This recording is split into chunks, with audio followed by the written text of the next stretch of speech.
मुख्यमंत्री सुनेत्रा पवार यांच्याविषयी काँग्रेसनं वापरलेल्या गुंगी गुडिया या शब्दावरनं राज्यातलं राजकारण तापलंय। या वादावर काँग्रेस प्रदेशाध्यक्ष हर्षवर्धन सपकाळ यांनी मात्र हा शब्दप्रयोग मागे घ्यायला नकार दिलाय आणि परिस्थितीनुसार तो योग्यच असल्याचा दावा केलाय। जर सुनेत्रा पवार यांना हा शब्दप्रयोग आवडला नसेल तर दुर्गा आहोत हे त्यांनी कृतीतनं सिद्ध करून दाखवावं असं सपकाळ म्हणतात।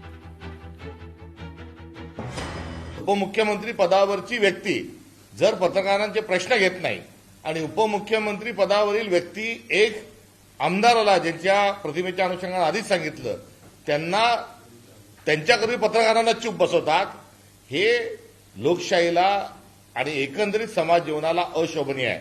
गुंगीगुड्या ही शिव्या आहे का? गुंगीगुडिया हा अपशब्द आहे का? गुंगीगुड्या हा काही अनपार्लमेंटरी विषय आहे का? नाही, हे एक वर्णन आहे आणि ते वर्णन जसं तो शब्द आहे अगदी तशा स्वरूपामध्ये हा उपमुख्यमंत्री यांच्यावर तो अत्यंत व्यवस्थित पद्धतीने बसलाय। अजितदादा पवार यांचा झालेला अपघात, त्या अपघाताची चौकशी का होत नाही त्यावर त्या बोलत नाहीत। या अपघातामध्ये गुन्हा अद्यापर्यंत का दाखल झाला नाही त्यावर त्या बोलत नाहीत।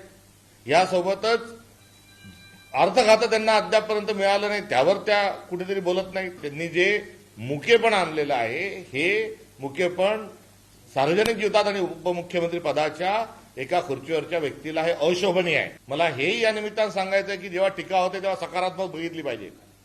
इंदिरा गांधींनाही गुंगी गुडिया एका काळामध्ये म्हटलं गेलं आणि इंदिरा गांधी गुंगी गुडिया नाही, त्याच इंदिरा गांधींनी त्यांच्या कर्तृत्वातून त्या टीकेला उत्तर देत असताना थेट अटल बिहारी वाजपेयी सारख्या माणसालाही त्यांना दुर्गा म्हणावं लागलं।